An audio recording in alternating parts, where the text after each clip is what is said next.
Bien, mis queridos, damos gracias al Señor que tenemos nuevamente esta oportunidad de poder estar juntos para celebrar la presencia del Señor y también oír el consejo de su palabra. Amén.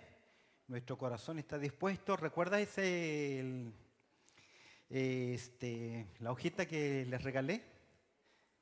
¿No? ¿No se acuerdan? ¿Quieren más?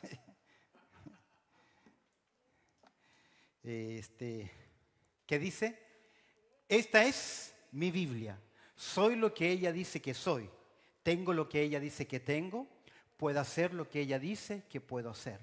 Hoy se me dirá la palabra de Dios y con humildad confieso, mi mente está atenta, mi corazón está dispuesto y con tu ayuda no volveré a ser el mismo, ya que hoy hablarás a mi vida. Amén. ¿Nos faltó una parte? En el nombre de Jesús, amén.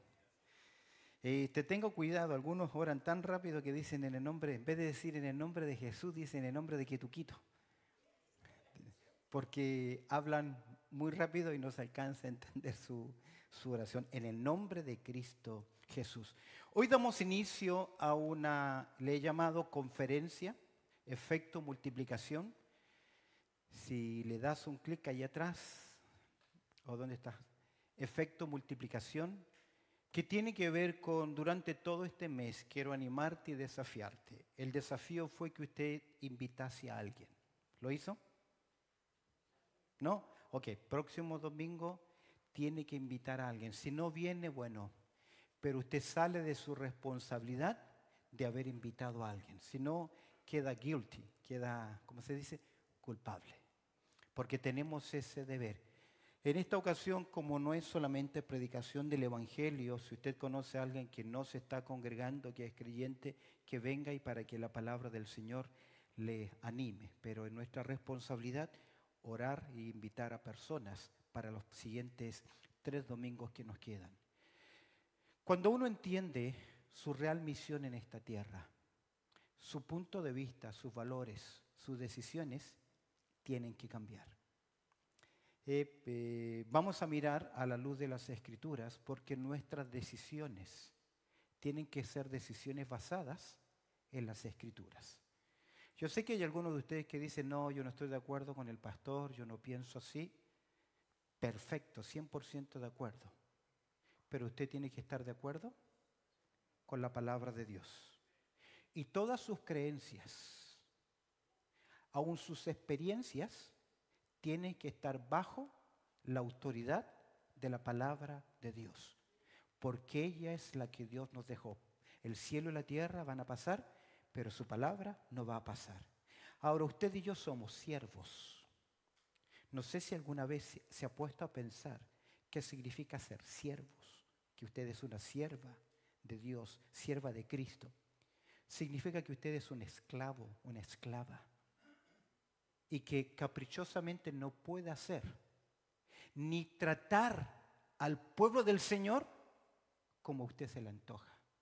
¿Recuerda las palabras del Señor Jesús a Saulo cuando perseguía a la iglesia? Él perseguía a los creyentes. ¿Y qué le dijo Jesús? ¿Qué le dice? ¿Por qué me persigues? Usted no puede hacer absolutamente nada que dañe al pueblo de Cristo, la iglesia. Porque si usted se enfrenta a juicio con aquel que es cabeza de la iglesia. Por eso debemos comenzar a reenfocar. Vivo a veces pidiendo perdón porque a veces yo hago bromas y bromas que son pesadas y que pueden doler. Y es mi falta. Porque usted no puede maltratar a nadie que es pueblo del Señor. De lo contrario, usted se verá con el jefe de arriba. Y Dios sabrá cómo apretarle las clavijas. ¿Y sabe dónde lo va a hacer? ¿Sabe dónde lo va a hacer? Donde más le duele. ¿Lo tiene? Mire conmigo el Evangelio de Mateo y vamos a considerar, pensando en la conferencia bíblica, este efecto multiplicación, tener discípulos, potencia. Quiero comenzar con las Escrituras, mirando juntos lo que la palabra del Señor nos enseña, que es el último mandato o el último encargo de nuestro Señor Jesucristo a sus discípulos. Importantemente considerar ese último encargo de nuestro Señor Jesucristo a sus discípulos. Mateo capítulo 28, observa conmigo el verso 18 para retomar la idea. Dice el texto, esto es capítulo 28, allá está en pantalla, verso 18, esto es Jesús ya resucitado, hablando con sus discípulos. Él les dice lo siguiente, y Jesús se acercó y les habló diciendo, ¿qué les dice? ¿Todos juntos? Toda potestad me es dada en el cielo y en la tierra. ¿Cómo comienza el verso 19? Por tanto, a consecuencia de, por tanto, ¿qué más? Id y haced discípulos a todas las naciones, bautizándolos en el nombre del Padre y del Hijo y del Espíritu Santo, enseñándoles que guarden todas las cosas que os he mandado.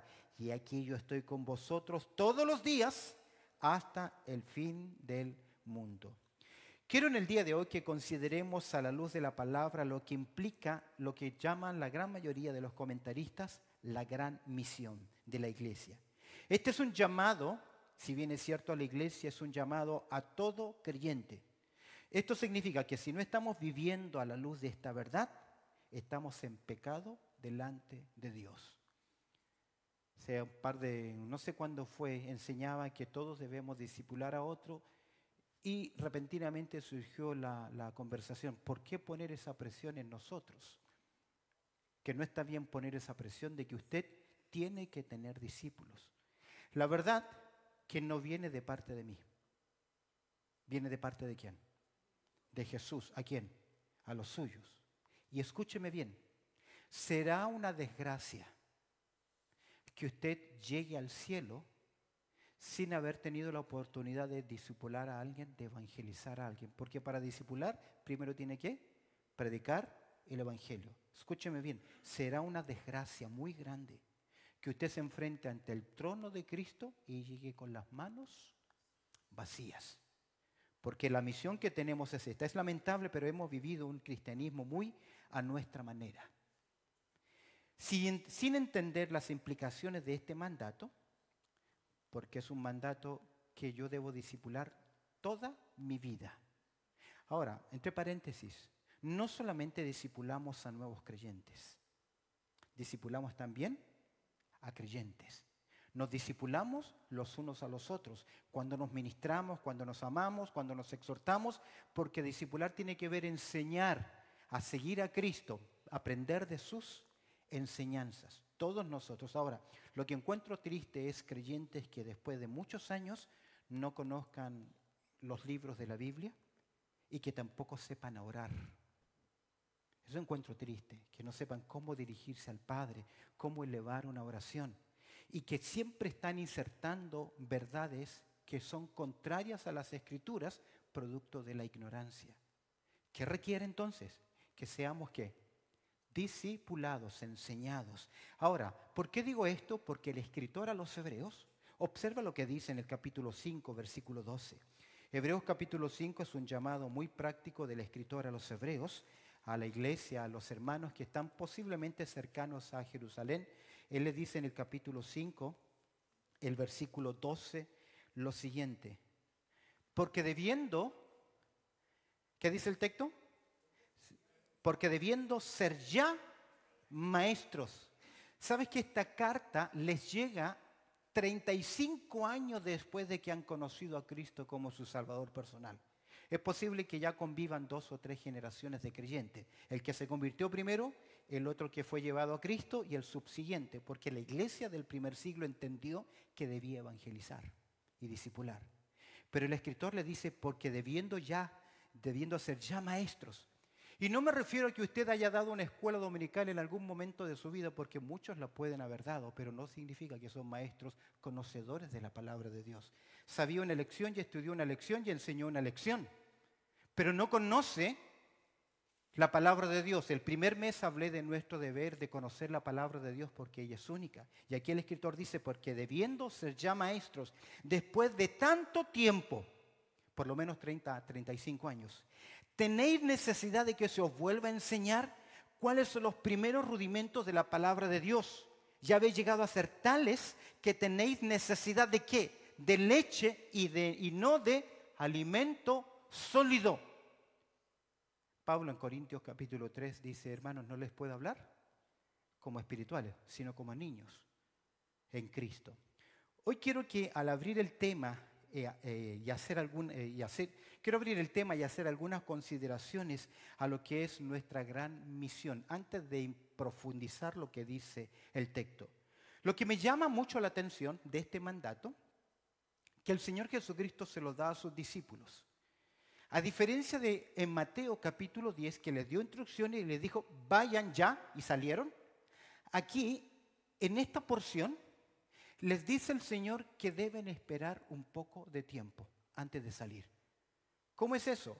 En el relato paralelo, Lucas, si tú lo miras, no creo que esté en porción, si tú miras en Lucas 24 dice, pero quedaos vosotros en la ciudad de Jerusalén hasta que seáis investidos de poder desde lo alto.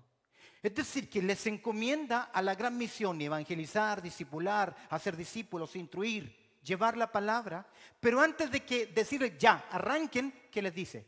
Quédense. Porque necesitaban, ¿qué cosa? El Espíritu Santo morando en sus vidas. ¿Recuerdas Hechos capítulo 1, verso 8? Y me seréis testigos. ¿Ah? Y recibiréis poder cuando haya venido sobre vosotros el Espíritu Santo, y me seréis, ¿qué? Testigos. Creo que parte importante del discipular a otros, del llevar el Evangelio, es tener claridad de la obra del Espíritu Santo en nuestras vidas. ¿Sabes por qué? Porque es el Espíritu Santo quien convence al hombre ¿de qué? De pecado, de justicia y de juicio. Su deber es llevarles el Evangelio. Su deber es llamarlos al arrepentimiento. Su deber es hablar lo que Cristo hizo en su vida. Perdonó sus pecados, cambió el rumbo de su vida y capacitado por el Espíritu Santo llevar el mensaje. Ahora déjeme decirle algo. Una iglesia llena del Espíritu Santo será evidente. Será evidente. Un creyente lleno del Espíritu Santo será evidente no por lo que dice, sino por su estilo de vida, que busca servir al pueblo de Dios. Queridos, usted tiene un ministerio, un servicio, usted no es dueño, usted no es el jefe, usted es el siervo o sierva de los demás. No se olvide, está para servir. ¿Lo tiene? No como yo quiera, porque usted debe ser sensible a las personas. Eso lo hace el Espíritu Santo en nuestras vidas. También el Espíritu Santo te ve si tú te enojas. Como no se hace como yo quiero, entonces no apoyo, no hago. Es malo. Eso evidencia que no está obrando ¿quién? El Espíritu Santo. Es por eso que el texto dice, ahora, para cumplimiento de esta misión se requiere la obra del Espíritu Santo en los creyentes. ¿Usted tiene el Espíritu Santo? No los escucho. ¿Lo tiene? Pero bien adentro, porque no se ve. No lo vamos a ver. Pero debe ser evidente que el Espíritu Santo está en nuestra vida. ¿Sabe cómo se ve? En su forma de vida. O andamos en el Espíritu o lo hacemos en el poder de la carne. Ahora, ¿usted en el poder de la carne puede citar las Escrituras? ¿Puede enseñar a otros? ¿Puede hablar a otros? Sí puede. Aún más, usted puede tener el don y usarlo, pero carnalmente no verán frutos, no obra el Espíritu del Señor. Pregúntese si es usted de bendición y de armonía a otros. ¿Soy yo una persona de bendición y de armonía a otros o siempre soy un imprudente? Pregúntese eso. Porque si la gente no se acerca a estar con usted, por algo es. Por algo será. Por algo será. ¿Lo tiene? El Espíritu Santo. O andamos en el Espíritu o andamos en el poder de la carne. Y en el poder de la carne podemos decir cosas muy buenas, muy correctas, pero solamente lo estamos haciendo como hombres. De esta forma solamente edificamos en heno, paja y hojarasca. Y no espere recibir premio del cielo, porque lo hizo ¿en quién? En el poder de la carne. Hagamos algunas consideraciones entonces, como vemos ahí en pantalla. En primer lugar, quiero que observemos algo. Al mirar la gran misión y esta gran responsabilidad, quiero que entendamos algo, la razón de nuestra existencia. ¿Para qué vivimos? ¿Por qué estamos acá? ¿Por qué estamos acá? Rick Warren escribió un libro hace años atrás que se ha hecho un bestseller y muy popular. Él escribió un libro que se llama Una iglesia con propósito, una vida con propósito, un estilo de vida. Varios libros de automotivación muy interesantes, pero también muy, muy humanistas, muy seculares. Y él dice, y nosotros afirmamos, que la iglesia existe para, y tiene por lo menos 5 propósitos: para adorar, para edificar, para el servicio, etcétera, etcétera. Es cierto. Pero me preguntaba, si la iglesia existe para ser edificada y aprender de la palabra de Dios, ¿no sería mejor que cuando usted se convierte, si va al cielo y ahí aprende perfectamente? ¿Sí o no? Sí. O para tener comunión, ¿no sería mejor que el que se convierte se va al cielo y ya entra en comunión eterna con los demás salvos? Claro que sí. Y se acabó. Pero el Señor nos ha dejado en esta tierra con una sola razón. Efesios capítulo 1, verso 6 lo dice. Habla en el verso 4 que nos salvó según su soberana voluntad, según el designio de su voluntad, nos escogió antes de la fundación del mundo. Por lo tanto, los creyentes, los salvos, están, como dice el verso 6, ¿para qué? Para alabanza de la gloria de su gracia, con la cual nos hizo aceptos en el amado. Escúcheme bien. Usted y yo debemos vivir para la gloria de Dios. Dale clic al versículo. Nosotros vivimos para la gloria de Dios. ¿Lo tiene? No hay otra razón por la cual el Señor Jesucristo nos tiene en esta tierra, o Dios nos tiene en esta tierra, es para dar gloria a su nombre. Pablo señala que los elegidos, los salvos, tienen como finalidad vivir para glorificar a Dios. En otras palabras, la iglesia existe para dar gloria a Dios. Observa el verso 12 del capítulo 1. A fin de que seamos para alabanza de su gloria, nosotros los que primeramente esperábamos en Cristo, para alabanza de su gloria. Verso 14, que es la zarra de nuestra herencia, el Espíritu Santo en nosotros, hasta la redención de la posesión adquirida, nuevamente ¿qué? Para alabanza ¿de qué? De su gloria. Usted vive para la gloria de Dios. Amén.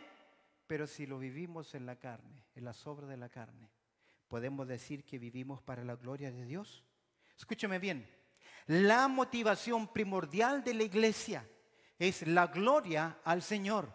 El motivo primordial de la iglesia, observe conmigo los propósitos, desarrollando esta idea. El motivo principal de la iglesia es dar gloria a Dios. No está en pantalla Efesios capítulo 3, verso 21.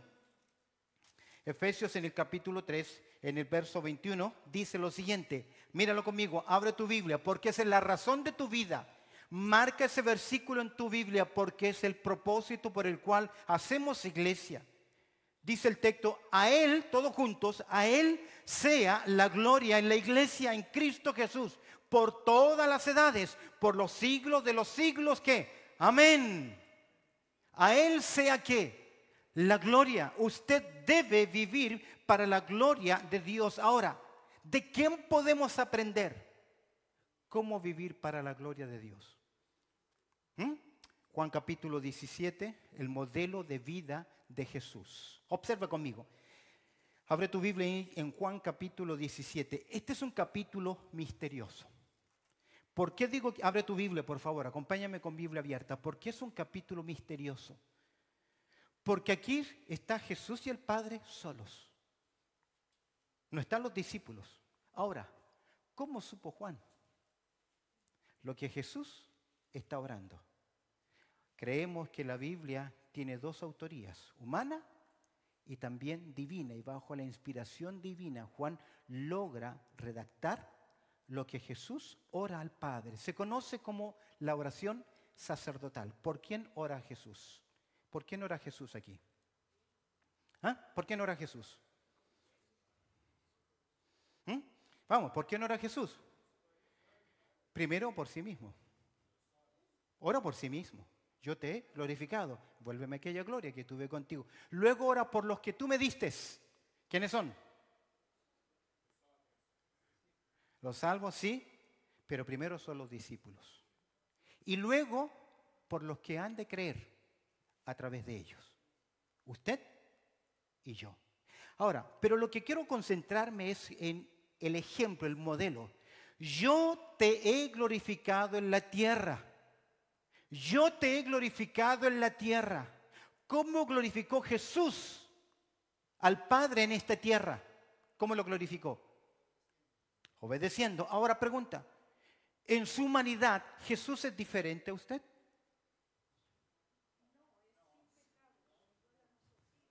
Dice que Él es semejante a los hombres.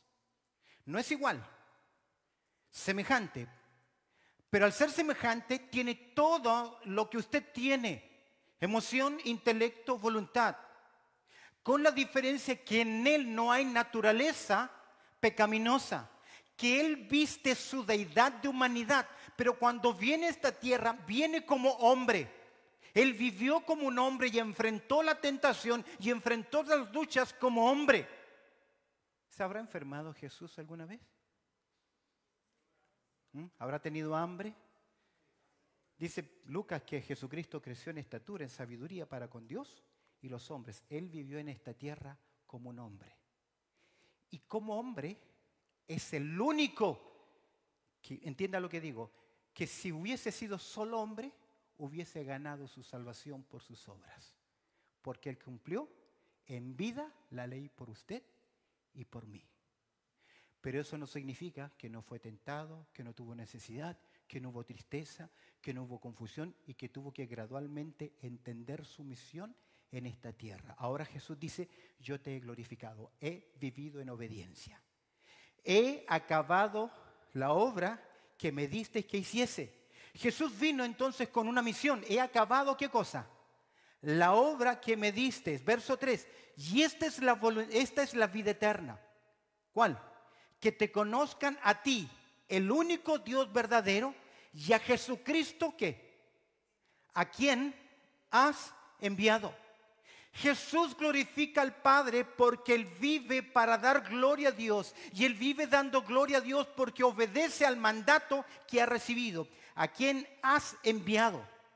Jesús fue claro en Lucas 19:10 que Él vino ¿a qué? A buscar y salvar lo que se había perdido. Él vino a la humanidad perdida, en pecado, sin esperanza, destinados a la condenación eterna. Él vino acá en completa obediencia para dar su vida y morir por el pecador para que éste alcance salvación. Él fue enviado. Esa es su misión. Y obedeciendo glorificó al Padre. Te he glorificado. Horas después, las últimas palabras de Jesús sería: Padre, ¿qué? Consumado es. Ahí está el modelo. El modelo. Ahora, mire la misión de nuestras vidas, 17:8. ¿Qué dice el verso 8? ¿Cómo? ¿Cómo tú me enviaste al mundo? Hay un equivalente. Él está diciendo: Padre, tú me enviaste con una misión y te he glorificado. Ahora yo envío a los míos con la misma misión, para que ellos también te glorifiquen. Como tú me enviaste al mundo, así yo los he ¿qué? Enviado ¿a dónde? Al mundo. ¿Por qué usted está acá? ¿Por qué Dios lo trajo a Australia? ¿Usted nació en Australia? Bueno, algunos sí. Sí. You born in Australia? Yes, that's good. Pero el resto de nosotros somos ¿qué? Emigrantes. Por alguna razón Dios te trajo acá. Ahora, pregúntate. Cuando te trajo, ¿eras creyente o inconverso? No me contestes. ¿Creyente o inconverso? Algunos de ustedes eran inconversos y aquí se convirtieron. Y otros, como mi caso, muchos otros ya eran creyentes, pero nunca han glorificado al Señor en sus vidas. Y eso es lamentable.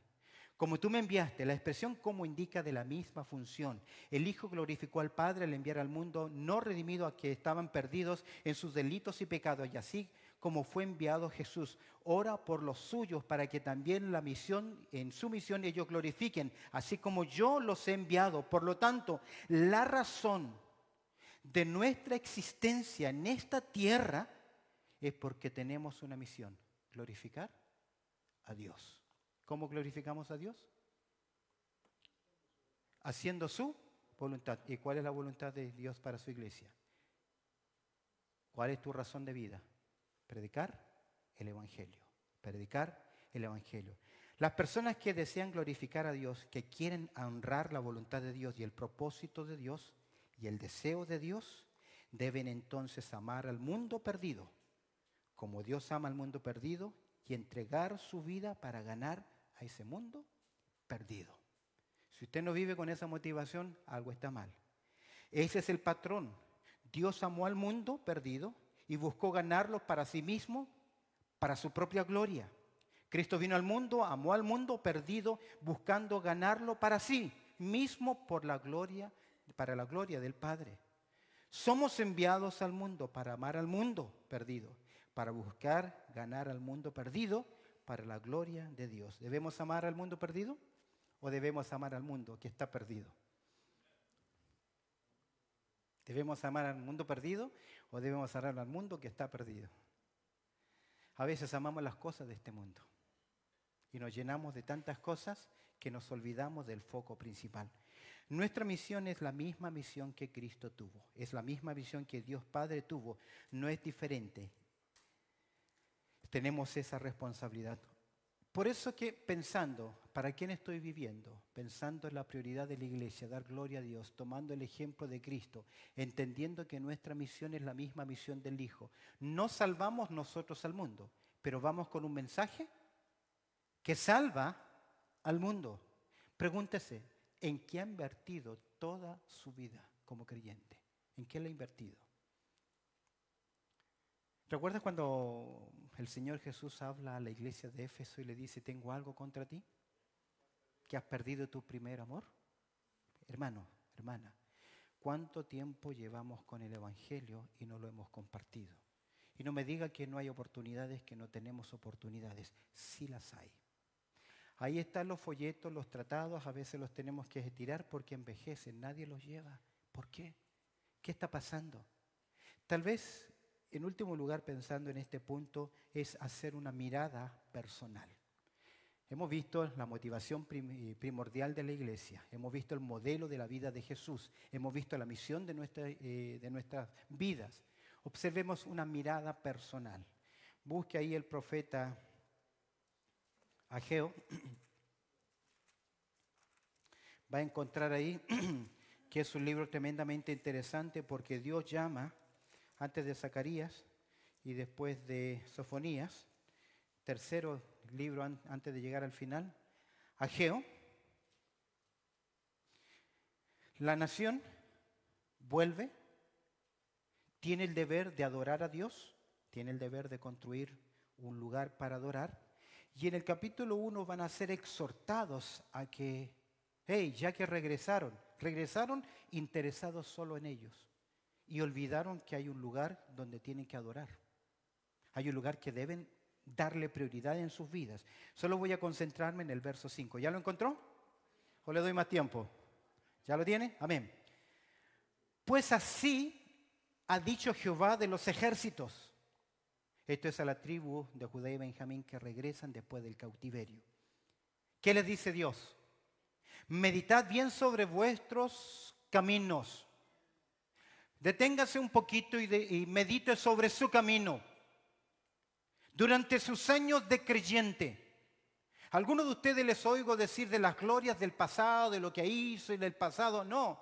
El cristianismo es el de hoy y del presente. Usted, mientras está vivo, es un siervo y una sierva del Señor. Usted no se jubile, pero es que yo ya no me puedo ni mover. Ore, llame, anime, comparta, sea de bendición, sea generoso, apoye la obra, anime a los hermanos.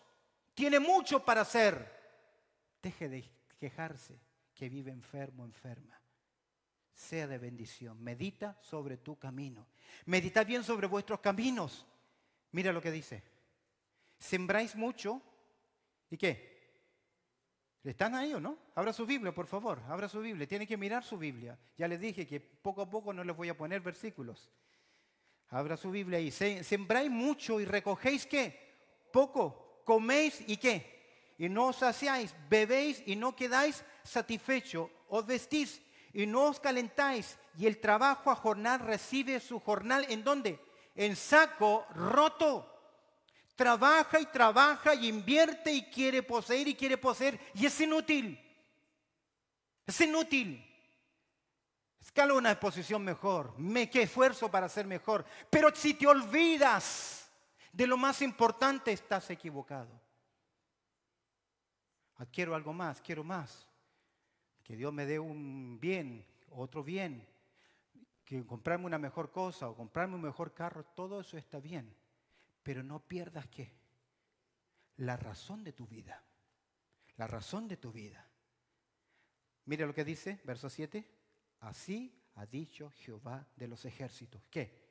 Meditad sobre vuestros caminos. ¿Estoy involucrado en ganar a hombres y mujeres perdidos para Cristo? ¿Es ahí donde mi tiempo, energía y esfuerzo y talento y dinero están concentrados para hacer eso? Es lamentable, hace 2 semanas atrás hice el depósito de la iglesia. ¿Sabe cuánto llevé? $100 de un día domingo. Yo sé que pagamos varias cosas, se pagó en cash varias cosas, pero no entiendo si hay 50 personas que no entre suficiente para la obra del Señor. Todos debemos apoyar la obra sacrificialmente. Hay un ministerio, comienza mañana el ministerio radial. ¿Lo estás apoyando? No me diga amén, no quiero saber quién. ¿Lo estás apoyando? Allá están los sobres. Esa es la única razón por la que usted sí está aquí. Esto, a menos que usted esté comprometido con el hecho de que estamos aquí por la responsabilidad de otras cosas, o la suya. ¿Estamos solo orientados a cómo puedo ganar más dinero y traerlo a mi casa y no pensamos en los perdidos y en la obra de Dios? ¿En dónde realmente están las prioridades? Me llamó mucho la atención escuchando a John MacArthur. Él decía lo siguiente en uno de los pastores consejeros, que él le dice a la gente cuando necesito hablar con usted, que es el consejero. Voy a leer lo que dice él. Dice que cuando él se encuentra con alguien y le dice, quiero hablar sobre un problema particular, él le dice, claro que sí, pero por favor trae tu chequera. ¿Quieren hablar con él? Le dice el consejero, por favor trae tu chequera. Suena fuerte, pero Mateo 6:21 dice, porque donde está vuestro tesoro, allá estará también tu corazón. Es posible que tengamos prioridades equivocadas. ¿Qué es lo que está diciendo este hermano con esto? Que muchas veces los problemas que nosotros tenemos es porque hemos perdido ¿qué cosa? El enfoque de nuestras vidas. Y no todos están corriendo en lo que yo quiero, que es la gran misión. Creo que no solo debemos revisar la chequera, sino que también debemos revisar el calendario, la agenda. ¿En qué estoy invirtiendo mi tiempo? Yo entiendo el viernes, hermanos y hermanas que no podían por razones circunstanciales no poder estar. Pero no entiendo aquel que teniendo el tiempo, sencillamente ¿qué? No quiso. Porque no está enfocado en dar gloria a Dios. ¿Está enfocado en qué? En su beneficio, en su persona. Podemos ser buenos en muchas cosas. En los estudios, en el trabajo, en planificar, proyectar, ejecutar. Puede ser bueno cantando, dirigiendo, tocando un instrumento, cocinando, enseñando. Todo está bien. Pero la única razón por la cual estamos aquí es para la gran misión y dar gloria a Dios. Lo demás nos sirve. Lo decimos cantando. La razón por la cual yo vivo es para qué? Adorarte. ¿Y qué es un adorador? Aquel que se rinde su voluntad a aquel que adora. ¿Pero realmente lo hacemos? ¿Realmente lo hacemos? Y lo puedo decir emocionado, lo puedo decir con los ojos cerrados, levantando tus manos al cielo, pero aún así sigues mintiendo. Sigues mintiendo. Y yo diría descaradamente, porque se lo estás cantando ¿a quién? A Dios. Y el Señor nos mira y nos dice, ¿este pueblo qué? De labios me honra. Quiero citar las palabras de MacArthur para echarle la culpa a él y no a mí. La parte más triste, dice MacArthur, que la mayoría de los cristianos están satisfechos con las cosas triviales de esta vida, con acumular la basura de esta vida, con acolchonar su vida, con llenar su vida de todos los accesorios que pueden disfrutar, mientras que el mundo se va al infierno y no estamos ahí para alcanzarlos. Duras palabras. Amén. No tengo control de mi tiempo. ¿Alguien me puede decir cuánto tiempo llevo? En la grabación, ¿qué es 11:7? No, ¿cuánto tiempo llevo predicando? No traje mi reloj. 30 minutos, entonces me quedan 10. Gracias. Vamos por otro lado con la real misión. ¿Estamos bien? Tome aire, ya pasó lo más difícil, ¿ok? Ahora sonría. Jesús te ama, amén. Jesús te ama, amén. Y si Él nos dice algo es porque somos responsables. No me corte, siga viendo, viene lo mejor. Ok, veamos ahora la real misión del creyente. Vamos a Mateo capítulo 28, verso 19. Segundo lugar, la real misión del creyente. Vamos a Mateo, capítulo 28. ¿Estás ahí? Vuelve en tu Biblia, por favor, porque vamos a hacer una mirada panorámica. No lo vamos a analizar ahora, pero vamos a hacer algunas conclusiones interesantes. La real misión del creyente, ¿cuál es? ¿Cómo comienza el verso 28? Ok, por tanto, ¿a quién le suena un por tanto?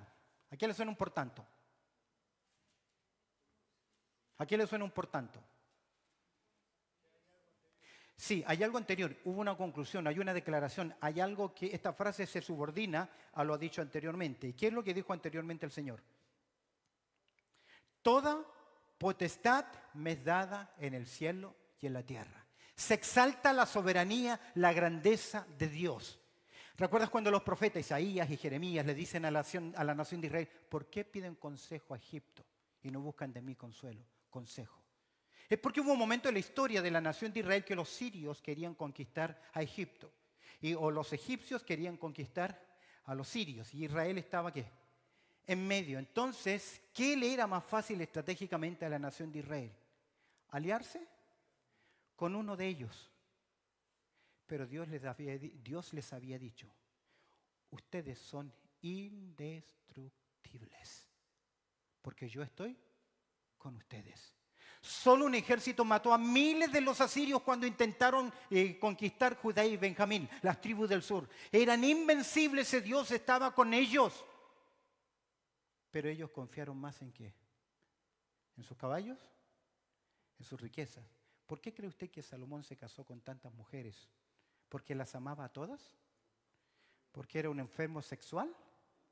Porque políticamente eran alianzas. Si yo me caso con la hija de tal rey, ya tenemos ¿qué? Alianzas. La nación de Israel no necesitaba alianza de ningún otro, sino solamente de Jehová. Con ellos eran más que vencedores. ¿Ahora el creyente lo es? ¿Amén? ¿Mayor es el que está en nosotros que el que está en el mundo? Todo lo puedo en Cristo que me fortalece. Con Él somos más que vencedores. Pero ¿por qué seguimos aliados con cosas del mundo? Es por eso que dice por tanto. ¿Por tanto qué? Id y haced discípulos. En muchas conferencias he visto el énfasis, id, tenemos que ir, es cierto. Ahora, la palabra id es un mandato que ¿cómo explicarlo para que no suene tan complicado? No es el verbo principal del texto. Es la consecuencia de ir haciendo algo. A veces se toma como, tienes que salir. La idea del verbo acá significa alejarse de algún lugar o en alguna dirección. Pero la idea es que no importa dónde tú estés, más que ir y salir, es donde tú estés. En el lugar que te encuentres, en ese lugar debes hacer ¿qué? Discípulos. ¿Entiendes la idea? El hacer discípulos es una sola palabra, es un solo verbo. Y hacer discípulos en griego es un solo verbo, que significa que donde tú estés, debes hacer que personas sean seguidoras de Cristo. Si usted está acá en Australia, tú deberes hacer personas que sean seguidores ¿de quién? De Cristo. Más que ir a misiones, yo voy a salir a tribus no alcanzadas, a pueblos no alcanzados. No, el enfoque principal de Jesús sigue siendo la tarea de donde esté el creyente, duplicarse para que otra persona más conozca a Cristo. ¿Lo tienes? Ahora te hago una pregunta, pero con respuesta silenciosa. ¿A cuántas personas el Señor te ha permitido presentarles el Evangelio y que se conviertan? Que hayan sido discípulos tuyos, tus discípulos. ¿Cuántos? No me digas. Pero si no tienes ninguno, si no puedes recordar a ninguno, algo está mal. Porque la razón de tu vida, ¿cuál es? Hacer discípulos. Ahora, definamos qué es un discípulo. Sencillamente la palabra discípulo significa un aprendiz. Alguien que está aprendiendo de otra persona. Puede ser hasta un estudiante de Cristo. Esa es la idea. ¿Recuerdas a José de Arimatea? ¿Quién era? ¿Sabe qué dice el Evangelio de Juan 27:57? Que también había sido discípulo de Jesús. Un aprendiz de Jesús. Un discípulo es un seguidor de otro. Uno que aprende de otro. Uno que llega a imitar a otro. Ten cuidado, porque a veces decían, son mis discípulos. No, el discipulado no es que sean tus discípulos. Es ayudarlos a que sean discípulos ¿de quién? De Cristo. Por eso a veces lucho, no, yo me convertí con el pastor o con él, o con tal predicador. No, si se convirtió a él, está mal. ¿A quién se debe convertir? A Cristo. ¿Y a quién debe seguir? A Cristo. Y si en mi discipulado no ayudé a esa persona a seguir a Cristo, fracasé, aunque yo di las 12 lecciones. ¿Cuántas son las nuestras? 6, 7 lecciones. Fracasé. Porque mi deber es hacer personas que sean discípulos ¿de quién? De Cristo. Un discípulo es un aprendiz, un seguidor de otro. ¿Y ese otro quién es? Cristo Jesús. Ahora, Jesucristo dedicó su vida a este ministerio. En el capítulo 4, en segundo lugar, la dedicación de Jesús. Jesús dedicó su vida a formar a personas. Amén. En el capítulo 4, verso 1 y 2 de Juan dice, cuando pues el Señor entendió que los fariseos habían oído decir. ¿Qué decían los fariseos? Jesús hace y bautiza más discípulos que Juan. Dos cosas. Hace, ¿qué? Discípulos. Y también está bautizando. La verdad es que Jesús no bautizaba. Dice el verso 2, aunque Jesús no bautizaba, sino sus discípulos, Él hacía, ¿qué? Discípulos. No sé si tengo en pantalla, creo que no, pero Marcos capítulo 3, obsérvalo conmigo. Marcos capítulo 3. En Marcos capítulo 3 encontramos una referencia en verso 3 interesante.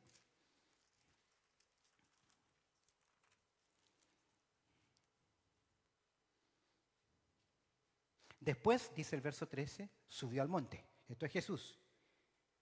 3:13, después subió al monte y llamó así a los que él quiso. Y vinieron a él. Viene el verso 14. Y estableció 12 para que estuviesen con él y para enviarlos a predicar. ¿Para qué los tuvo con él? ¿Cuánto tiempo estuvo con ellos? 3 años. Y los últimos 6 meses se dedicó especialmente a ellos, porque quedarían solos. Pero se dedicó a formar discípulos, estudiantes, aprendices. La dinámica del pueblo, de la iglesia, en el libro de los Hechos. Quiero que vean la dinámica de Pablo y Bernabé en el capítulo 14 del libro de los Hechos. El libro de los Hechos, allá en el capítulo 14, verso 21. Mira qué interesante, Hechos 14, 21. Míralo. ¿Qué dice? Esto es Pablo y Bernabé. En el contexto, Pablo viene de pasar por Listra. ¿Qué le pasó a Pablo en Listra? ¿Qué le pasó a Pablo en Listra? Lo apedrearon y lo dieron por muerto. Pero él se levantó milagrosamente, se sacudió y siguió ¿qué? Predicando. Y mira, y dice el texto en Hechos capítulo 14, el verso 21. Y después de anunciar el evangelio en aquella ciudad y hacer muchos discípulos, volvieron ¿a dónde? ¿A dónde? ¿A dónde lo habían apedreado? No tiene miedo. A Listra, a Iconio y Antioquía. Pero me llama mucho la atención, y después de. ¿Después de qué? Después de anunciar el evangelio. Y nota la lógica. No podemos discipular a una persona inconversa. Podría ser un prediscipulado, pero no podemos discipular a una persona inconversa. ¿Por qué? Porque no tiene la capacidad de obedecer la palabra de Dios. Y si lo instruimos a que obedezca la palabra de Dios, ¡wow! Pero has convertido a un fariseo, un hipócrita. Porque no surge de qué? De un corazón y de una capacitación. Porque no ha nacido de nuevo. Es por eso que la importancia es, tú no puedes hacer discípulos si no has ¿qué? Evangelizado. Conlleva la idea. Y después, ahora, ¿por qué digo esto? Ahora, cuidado. Yo sé que el proverbio dice, el sabio es aquel que gana almas. Y entiendo la idea que se quiere dar, de ganar una alma, llevar a los pies de Cristo. Mi abuela me decía, ¿fue a predicar el evangelio, hijito? Sí, se ganó una perlita para su corona. Como que si yo le decía, o alguien oraba conmigo, ya era ¿qué? Una pepita, una perlita más en mi corona. Entiendo lo que me quiere decir, pero presta atención. Nosotros no convencemos a nadie. Jesús claramente en el nuevo pacto lo dice, a través de la obra del Espíritu Santo. Él convencerá al mundo de pecado, de justicia y de juicio. Voy a decirte algo en mi persona, que yo me equivoqué por muchos años. ¿Sabías tú que la primera materia que el Señor me permitió enseñar en un seminario bíblico en la Facultad de Teología fue la materia de apologética? Apologética es la materia que enseña que hay que defender la fe, predicar el evangelio con razones, con argumentos lógicos. Y me encantó esa materia y a todos los quería convencer y con algunos pulseaba. ¿Quién sabe más? ¿Quién tiene más argumentos para convencer? Y es bueno, Pedro dice que debemos presentar defensa de nuestra fe. Pero ¿sabes cuál fue lo malo? Mi arrogancia.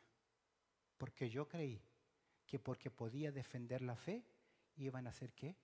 Tal vez como que los iba ¿a qué? A vencer y a convencer. Y me olvidé de qué cosa. ¿De qué me olvidé? Del Espíritu Santo de Dios. Que Él es el que convence de pecado, de justicia y de juicio. Ahora, y después de qué? Obviamente de predicar. Después de, mira lo que dice, anunciar. ¿Sabe que la raíz de esta palabra es ángelos? Que es un mensajero. Después de llevar, de transmitir, ¿qué mensaje? ¿Qué mensaje? ¿Cuál mensaje? Okay, la palabra de Dios, amén. Pero ¿qué de la palabra de Dios? El evangelio, porque Pedro ya ha dicho que en ningún otro hay salvación. No hay otro nombre en esta tierra bajo los hombres que puedan ser salvos, sino en Jesús. Yo he oído a hermanos que evangelizan diciendo, venga a la iglesia, va a aprender, va a ser lindo, hay buena comida, venga, está bien, invitar está bien, pero mis queridos, fracasaste en el presentar el evangelio. La gente no se puede salvar si no oye el evangelio. ¿Cómo creerán sin haber quien les predique? Y la fe viene por el oír, y el oír ¿qué? El evangelio de Cristo Jesús. Y el evangelio comienza llamando al pecador al arrepentimiento. Nosotros hoy llamamos, ¿quién quiere recibir el amor de Dios? Levante su mano. Queridos, el hombre inconverso solamente recibe la ira de Dios. ¿Sabes de qué Dios nos salva? ¿De qué nos salva el evangelio? ¿Sabes de qué nos salva? De Dios mismo, de su ira. Porque Dios está irado ¿con quién? Con el pecador. Y Él tiene que entender que si no se arrepiente, no hay ¿qué? Esperanza. A veces hemos entendido mal el evangelio. Te he dicho, le he predicado a alguien, se ha convertido conmigo, lo he discipulado, lo he puesto como miembro y ya no está. ¿Sabe por qué? Porque nunca fue mi fracaso. No le presenté el evangelio. Ahora, el que nace de nuevo está capacitado para ser un discípulo de Cristo. No antes. Porque mis ovejas oyen mi voz y me siguen. Id y haced ¿qué? Discípulos. Pídele al Señor que este año Dios le dé a esa persona, que sea su clamor desde ahora, que Dios le dé a una persona, uno solo, no 100, uno solo, pero que se convierta, que Dios obre y que el Señor se lo dé para poder discipularle. ¿Sabes qué ocurriría con eso? que esta iglesia tendría que sumar más asientos. ¿Pero por qué no ocurre? Porque no estamos viviendo para la gloria de Dios. Inclinen su cabeza, vamos a orar. Bendito Padre Celestial, tú conoces nuestras vidas, nuestros corazones y nuestro clamor, nuestras luchas, Señor, y en donde hemos perdido nuestro tiempo. Te pido, Señor, que nos perdones, que nos ayudes y que nos des de tu gracia. Abre los ojos de nuestro entendimiento y que entendamos una sola cosa, que vivimos para tu gloria. En Cristo Jesús oramos. Amén y amén.